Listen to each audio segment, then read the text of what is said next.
Community is kind of the buzzword of our time, isn't it? Everybody's got a community. We have the YouTube communities, and each creator has a community. We have the podcast communities. We have our Twitter community, our Instagram community, our Facebook community thing. Yeah, community is kind of the word of the day. Join my Patreon so you can be part of the community, get community access. Well, we use that word a lot. Right now, I think we're seeing how it falls apart. So let's talk a little bit about redefining community on this episode of Project Shadow. Can you hear me? I have something to say.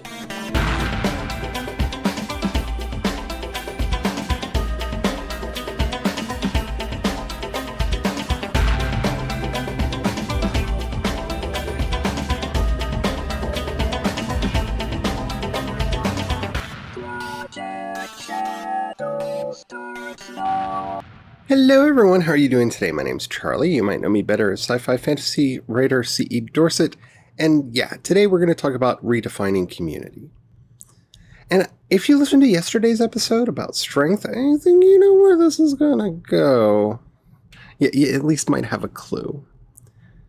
You see, the problem that we have with community, and this goes back to Seth Godin's wonderful book, Tribes, is that tribes are defined by two things. One is collective interest, and the second one is often who's on the outside. It's about setting up lines of delineation that say we're the in group, they're the out group. And the stronger we define in an out group, the stronger the community becomes.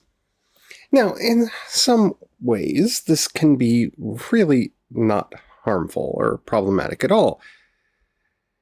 In others, it can. We can see this in a way that's not overly harmful to society in the Star Trek Star Wars kerfuffle that happened for 20-some years and still, to some degree, raises its ugly head now, where fans of Star Trek are not fans of Star Wars and vice versa, because we're the in-group, they're the out-group. Okay, fine. It's stupid because most of the people that I know that like Star Trek like Star Wars and vice versa, but it's not a universal rule. So, okay, but it's not worth fighting over. It's not worth arguing over, though people do. You see this in shipping wars all the time. Well, no, this is the OTP. So we have to support it, not the others. If you support the others, then you're the villain. You're the bad guy. You're the bad person.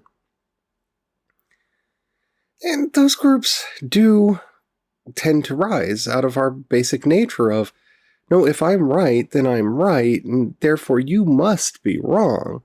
And I really believe that I'm right.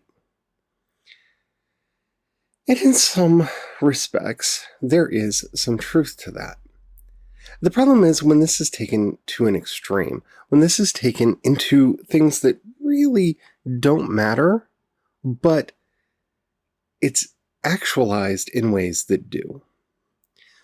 This is the base core problem with the concepts of racism and sexism and homophobia and transphobia. It doesn't affect anyone outside the person what color their skin is, what ethnicity they derive from, if that's even the right language there, what gender they identify as or present as, what sexuality they have, or who they have attraction for. In the vast majority of cases, none of this matters on a collective scale. And so why would we allow communities to be defined in this way? Now, I am not one of those people that says, well, why should LGBTQ people get together and organize by themselves, or Black people, or Hispanics, or Asians, or Latinx people, or what have you?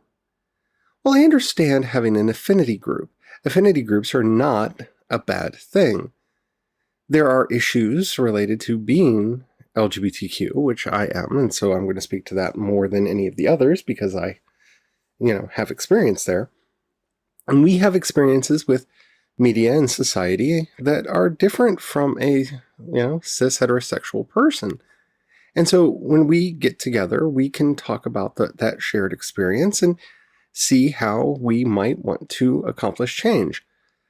But we would not tell any cis heterosexual person that they cannot attend those meetings or participate, because they're the very audience that we're there to talk about.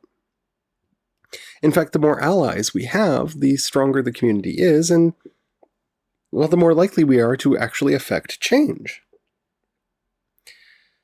That's how this works.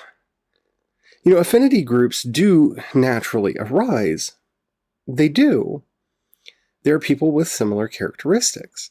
The problem is when they are manufactured out of whole cloth. And there is a big difference between me identifying with my Irish heritage and me saying I'm white and should take pride in that.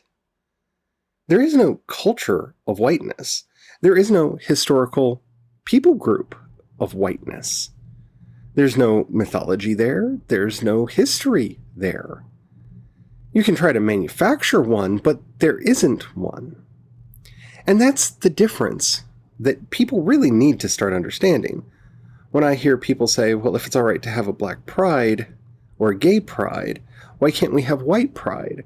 Because there's no such thing as white people. There isn't. It's an invented term that doesn't have cultural relevance. You can have British pride, or Scottish pride, or Irish pride, or what have you. And I do. I have a lot of it. I maybe have too much of it at times.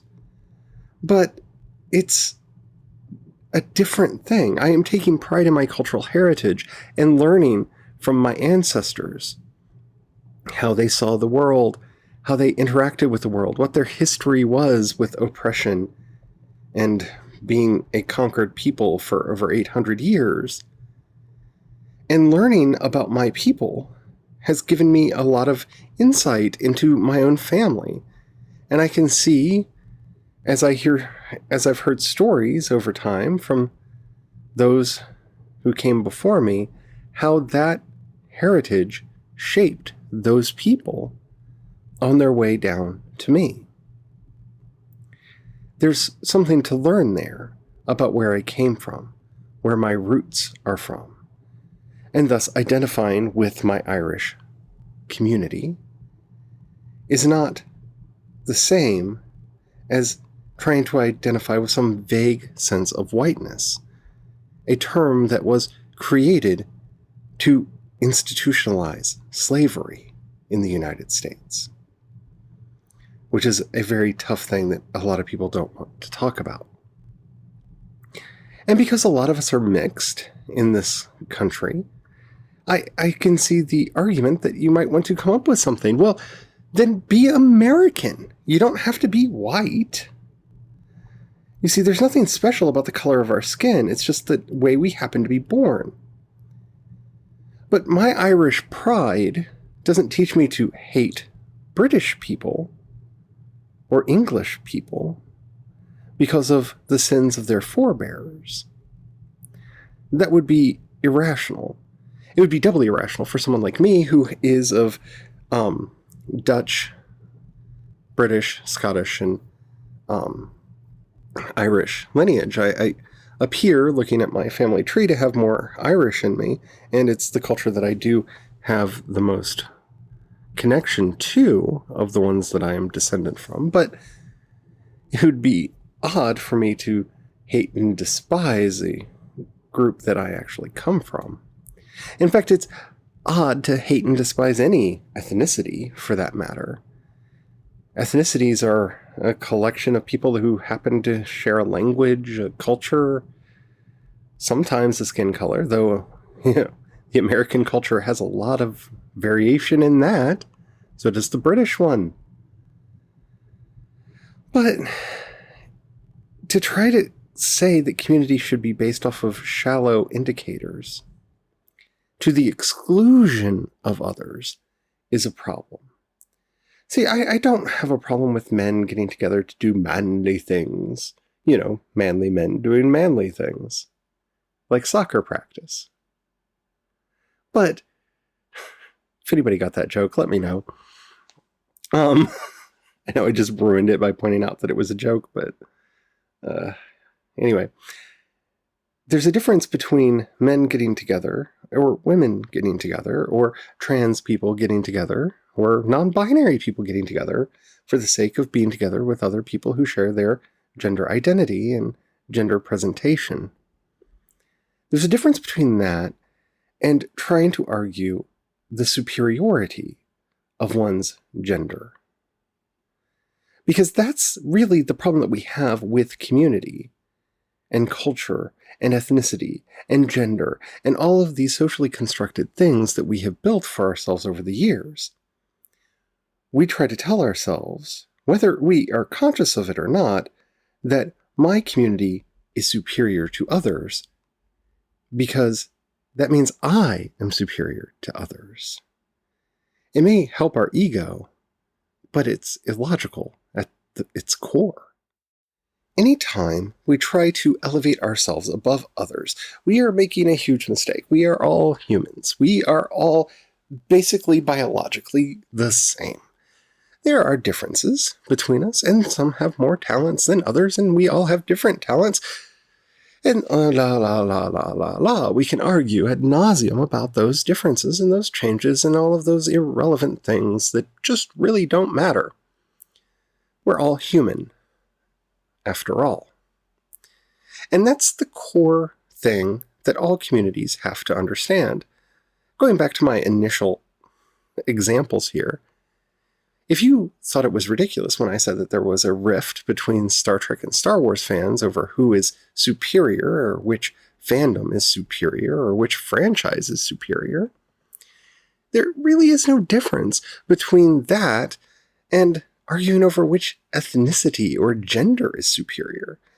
They're both socially constructed products that are being put forward and defined very rigidly so that we can always say no true Scotsman would ever do anything wrong. Would they? Because as long as we can exclude the people that we don't like, we can do everything in our power to insist upon our own moral and maybe even some kind of ontological superiority. And the problem is, none of that exists. None of that is real. When you look at the arguments for white supremacy, they really don't make sense. Well, look at the advances that the West has made over other civilizations. Well, yeah, okay, but the exact opposite could be said during the Middle Ages, because Europe was the one being constantly ransacked by the Huns, by the Goths, the Visigoths, the Vandals. They were being constantly ransacked and beaten down and broken up and divided and killed and murdered and massacred, and then you have the Vikings and all that. Not to mention their own internal wars and everything. So they were divided and conquered and broken. And at that period of time, we have the rise of the Islamic states, the caliphates of the south that preserved much of Western knowledge and added greatly to it in Arabia and Iran. We have the rise of the states in China and India, who actually gave us most of our modern mathematics. And then the tide turned, and things calmed down a bit in Europe, and things got more tumultuous in those other places, and the Europeans started conquering and beating the crap out of other people. And you know what? When a country is constantly under an invasion and occupation and colonial attack and slave raids, which, by the way, were a thing in Europe for a very long time until they were finally ended, before that whole progress thing started, that does seem to have something to say about how well a society can get on. If you're constantly worried about survival, it's hard to think in the abstract, isn't it? And that's what's been happening over the years. It's just history. moving in various places at various times.